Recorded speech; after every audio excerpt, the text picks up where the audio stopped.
శ్రీపాద శ్రీవల్లభ లీలా వైభవము 15వ అధ్యాయం. శ్రీపాద శ్రీవల్లభ స్వామినే నమః.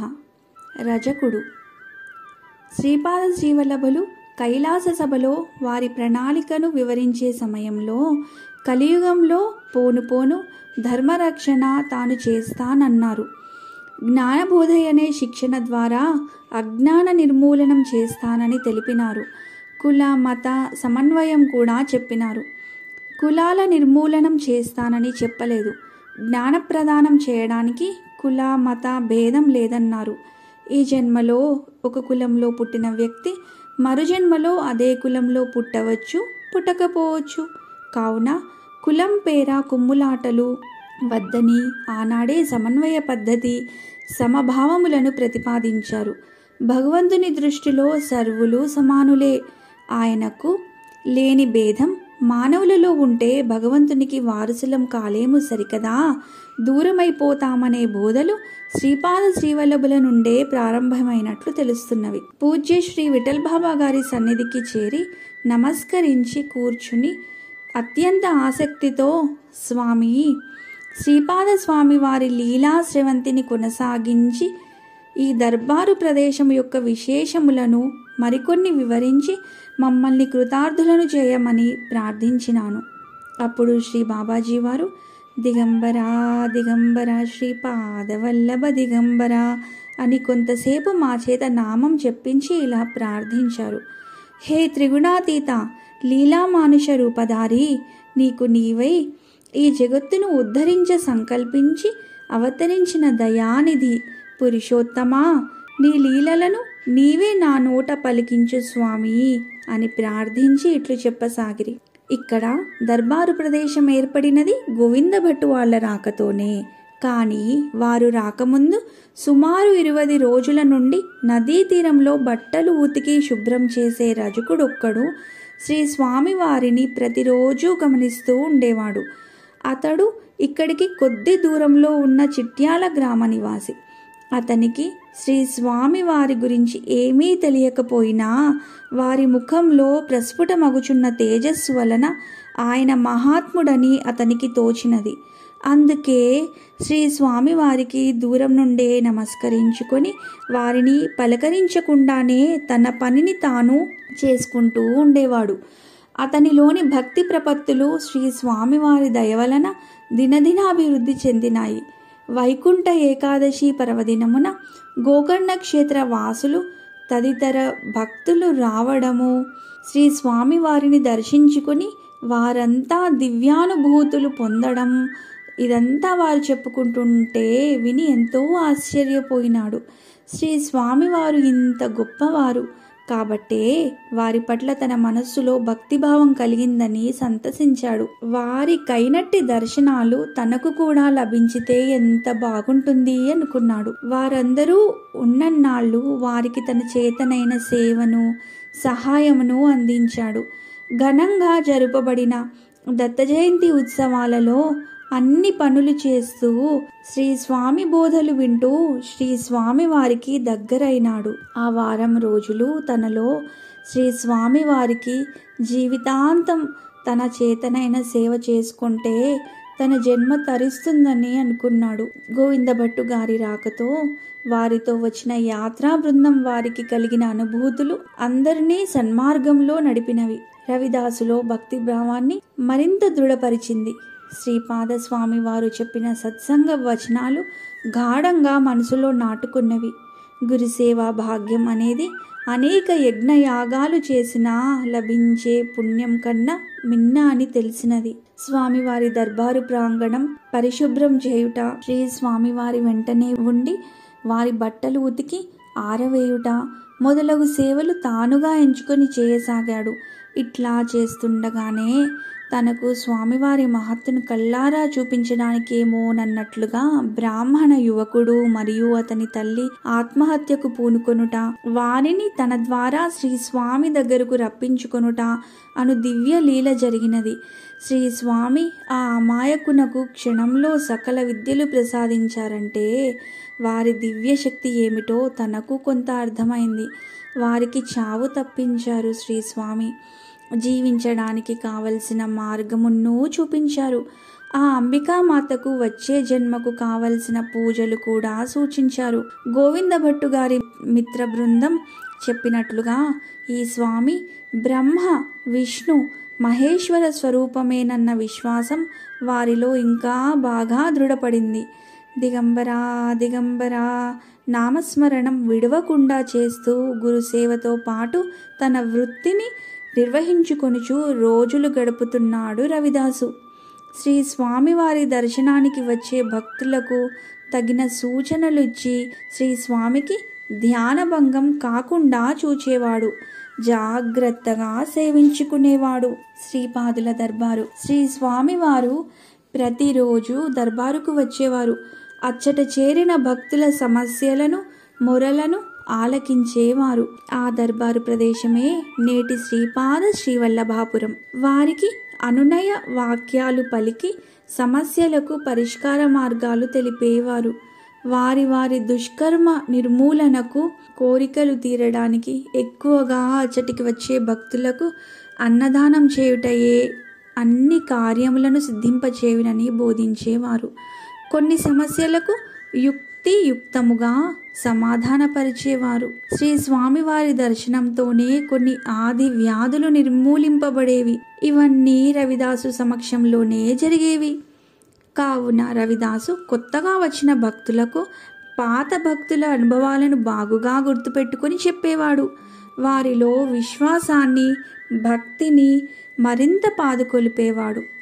రవిదాసుకు కూడా స్వామి బోధలలోని జ్ఞానసారం కొద్ది కొద్దిగా అవగతం కాసాగింది. శ్రీ స్వామి వారి దర్శనానికి సుదూర ప్రాంతాల వారు వస్తూ ఉండేవారు. అందులో ఆర్తులు, ఆర్ధార్థులు, జిజ్ఞాసువులు, జ్ఞానులు, పండితులు, ఎన్నో రకాల వారు ఉండేవారు. వారి వారి స్థాయిలకు తగినట్లు శ్రీ స్వామి బోధించు విషయాలు నిదానంగా మనసులో నిలిచి రవిదాసులో మంచి మంచి విషయముల మననం నిరంతరం జరుగుచుండేది. కొద్ది రోజులలోనే అతని మాట, నడవడికలో మార్పు వచ్చింది. శ్రీ స్వామివారు సంకల్పిస్తే ఈ ప్రపంచంలో కాని పనే లేదని ఆంజనేయ శర్మ ఉదంతాన్ని అందరికీ చెప్పేవాడు. స్వామి మధ్యాహ్న వేళకు కురోపురం వెళ్ళేవారు. అప్పుడు రవిదాసు వారు వెళ్ళిన దిక్కుకు నమస్కరించుకొని తన పనిని తాను చేసుకునేవాడు. నామస్మరణ మాత్రం ఏ మారక చేసేవాడు. రవిదాసుకు మంచి జ్ఞాపక శక్తి ఉండేది. అందుచేత స్వామి దర్శనానికి వచ్చిన వారందరినీ చక్కగా గుర్తించి ప్రేమతో, గౌరవంతో పలకరించేవాడు.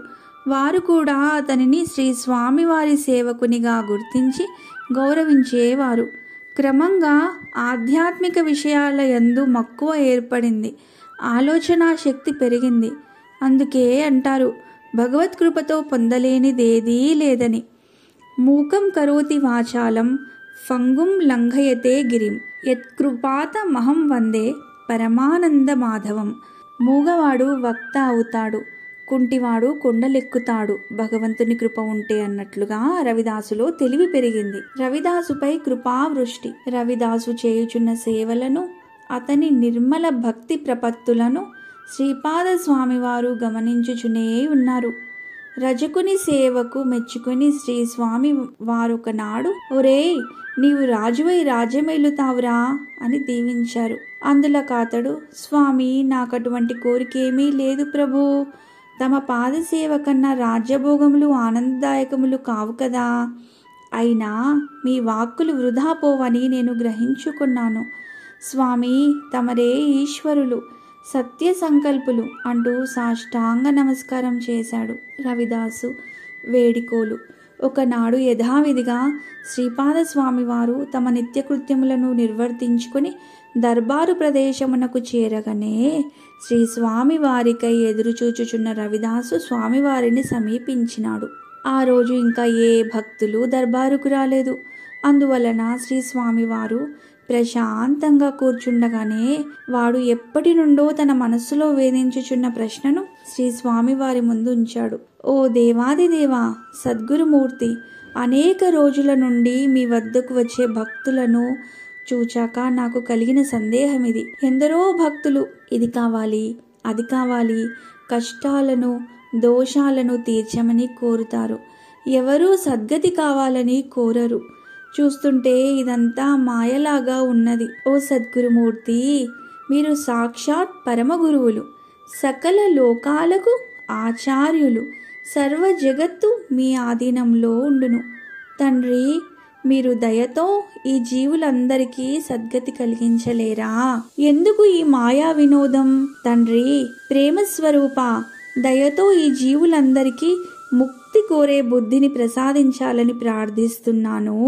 రవిదాసు చేసిన వేడుకోలుకు శ్రీ స్వామి వారికి నవ్వు వచ్చింది, ఆనందము కలిగినది. ఇతడు ఉత్తమ భావాలతో జ్ఞాన మార్గంలో దినదినాభివృద్ధి చెందుట ఎంతయో యోగ్యమనిపించింది. శ్రీపాదులిట్లనిరి, ఓయి, నీవు ఎంతయో యోచించి చక్కని ప్రశ్న వేసినావు. సన్మార్గం నందు పురోగమించు వారికి ఇటువంటి విశ్వ కళ్యాణ భావనలు కలుగుట ఎంతయో శ్రేయస్కరం. పూర్వము శ్రీకృష్ణునితో అతని మిత్రుడు శిష్యుడు అయిన ఉద్ధవుడు ఇదే ప్రశ్న వేసినాడు. ఆ కథ నీకిప్పుడు వినిపిస్తాను, విను. ఒకరోజు కృష్ణ పరమాత్మను చేరి ఉద్ధవుడు, ఓ దేవాదిదేవా, దీనదయాల, సర్వతంత్ర స్వతంత్ర పారేనా ఓ కృష్ణ, ఈ ప్రపంచంలో జీవులు జన్మించినది మొదలు మరణము వరకు పడు అవస్థలకు కష్టాలకు అంతే కనిపించుటలేదు. ప్రతి ప్రాణికి నిత్యం ఆకలికి ఆహారం తినుట తప్పనిసరి అయి ఉన్నది. అందుకై ఆహారం సంపాదించుట మొదలెడెను. అది ఒక్కసారి తినినా సరిపోదు. మరల మరల దినమునకు 2-3 సార్లు తినవలెను. వారి వారి స్తోమత ప్రకారం సామాన్య భోజనమో రాజభోజనమో చేయుచున్నారు. దీనికై ఎక్కువ సమయము వ్యయమైపోచున్నది. భగవద్ధ్యానమునకు జప తపములకు సమయము లభించుటలేదు. అట్లు కష్టపడి సంపాదించని వాడు భిక్ష చేసుకుని అయినా పొట్ట నింపుకునవలసి ఉంటుంది.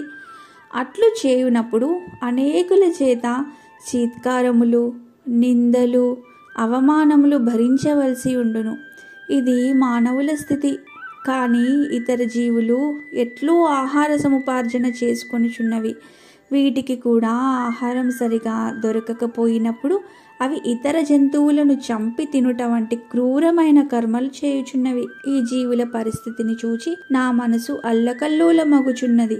లోకోద్ధారకుడవైన నీతో సమకాలికులమై ఉన్న ఈ సమయంలోనైనా ఈ జీవులన్నింటినీ నీతో పాటుగా నీ నిజధామమునకు చేర్చుకొనరాదా? ఓ సచ్చిదానందమూర్తి, నీ చిద్విలాసమును మేము గ్రహించలేకున్నాము. దయాసాగరా, తోటి జీవుల కష్టాలు నా మనస్సును కలిచివేస్తున్నవి. నీవు లేశమాత్రమైనా కరుణాదృష్టి ప్రసరింపజేసి మమ్మందరినీ ఉద్ధరించలేవా అని ప్రశ్నించాడు. అప్పుడు కృష్ణ పరమాత్మ చిద్విలాసముగా నవ్వుచూ ఇట్లనెను, ఓ మిత్రమా, ఉద్ధవా, నాకెంత దయ ఉన్నను ఏమి ప్రయోజనము? ఈ జీవులకు ఈ కష్టాలు, కన్నీళ్ళు, సుఖము, దుఃఖము, సంతోషము, బాధ అన్నీ మిళితమైన ఈ ప్రాపంచిక వ్యవహారములే మిక్కిలి ఇష్టము. వారికి ఈ జీవితమే రుచికరము. నీకు తెలియదా? ఎవరి రుచులు ఏమిటో అని బదులు చెప్పగా ఉద్ధవుడు, స్వామి, నీవు చిన్నతనంలో కొంటె పనులు చేసినావు, కొంటె మాటలు మాట్లాడినావు. కానీ ఇప్పుడు ఇట్లు మాట్లాడుట తగునా? నా ప్రార్థన విని దయచూపుము కృష్ణ అంటూ మళ్ళీ మొరపెట్టినాడు. కృష్ణ పరమాత్మ, ఏమి ఉద్ధవా, నా మాటల యందు నీకు నమ్మకం లేదా? సరే, నీవే పరీక్షించి విషయంను తెలుసుకుని సరి అయిన నిర్ణయం చేయుము. నేను చెప్పినట్లు పోయి ఒక జీవిని విచారించి రమ్ము. ఆ జీవి వైకుంఠధామమునకు వచ్చుటకు సిద్ధముగా ఉన్నచో నీ మాట చెల్లించెదను. లేకున్నా నీవు నా మాట నమ్ముదువు కాక అని దూరంగా పోవుచున్న సూకరము అనగా పందిని ఒకదానిని చూపించి, ఉద్ధవా, ఆ పంది ఎంతో విచిత్ర జీవి కదా, దానిని ఉద్ధరించగలమేమో, ప్రయత్నించు. అది వైకుంఠమునకు రావటానికి ఇష్టపడునేమో, విచారించిరమ్ము అని పంపెను. ఉద్ధవుడు ఆ పంది వద్దకు పోయి, ఓ సూకరమా, నీకు సమ్మతమైనచో పరమాత్మ నీకు తన సాయుధ్యమును నిచ్చుటకు సిద్ధముగా ఉన్నాడు. ఇదిగో చూడు, వైకుంఠము అనగా సాక్షాత్ భగవానుని సన్నిధి. ఆ స్వామిని విడవకుండా కొలుచుకోవచ్చును. అచట ఆనందమే కాని దుఃఖానికి తావే లేదు.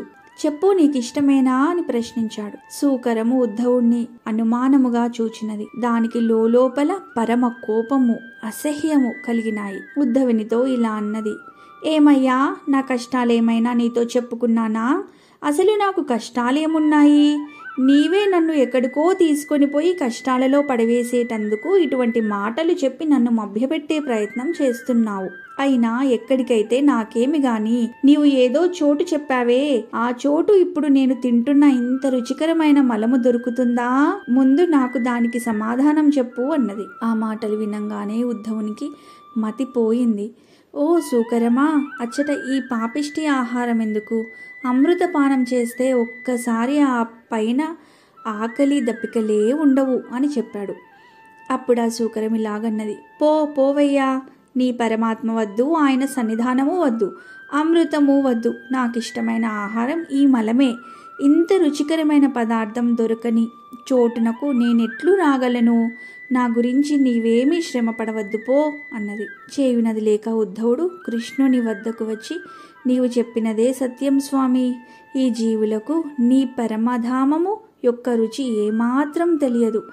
ఆ ప్రాపంచిక విషయాలలో చిక్కి విలవిలలాడుటయే వాటికి మహదానందంగా తోచుచున్నది. ఓ లీలా మానుష రూపా, నీకు తెలియని విషయమున్నదా? నాకే ఒకంతసేపు మాయ క్రమ్మినది. దానిని దూరం చేసి కనువిప్పు కలిగించావు. జగన్నాటక సూత్రధారి, నీ లీలలెన్న నా తరమా అని స్తుతించి తన దారిన తాను పోయినాడు అని ఈ కథను వివరించి శ్రీపాదస్వామి, రవిదాసు, నీకు కలిగిన ఆలోచన మంచిదే, కానీ ఈ జీవుల అభిరుచులు, కోరికల ప్రకారమే భగవంతుడు వారి వారి కర్మానుసారంగా సుఖములు దుఃఖములు మారి మారి వచ్చేటట్లు జీవిత చక్రాన్ని అమర్చి వీరిని పుట్టిస్తాడు. ప్రతి జీవి పూర్వకర్మలను అనుభవిస్తూ కొత్త కర్మలను చేస్తూ జీవితాన్ని సాగిస్తాడు. ఎవరి కర్మలు పూర్తిగా రహితమైపోతాయో ఆ జీవుడు మోక్షానికి అర్హుడవుతాడు. అవి రహితం అవ్వాలంటే పూర్వకర్మలను వివేక వైరాగ్యాలతో అనుభవిస్తూ ఈ జన్మలో చేసిన కర్మల ఫలత్యాగము చేసి నిష్కామ కర్మయోగము అభ్యసించాలి. అప్పుడే అనుభవించాల్సిన కర్మలు ఉండవు. క్రమంగా జన్మరాహిత్యము, దైవ సాయుధ్యము లభిస్తుంది. తెలిసిందా రవిదాసు?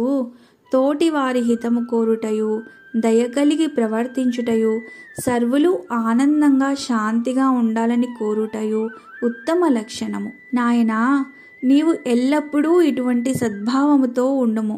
భగవంతుని సంపూర్ణ కృప నీకు కలుగుతుంది అని దీవించినారు. రవిదాసు సాష్టాంగ నమస్కారం చేసి శ్రీ స్వామివారి ఆదేశానుసారం ప్రవర్తించినాడు. ఈ అధ్యాయం చాలా పెద్దదిగా ఉండడం వలన 2 భాగములుగా చేసి ఈ అధ్యాయాన్ని ఇంతటితో నిలిపివేసి 2వ భాగాన్ని వచ్చే వారం చదువుతాము.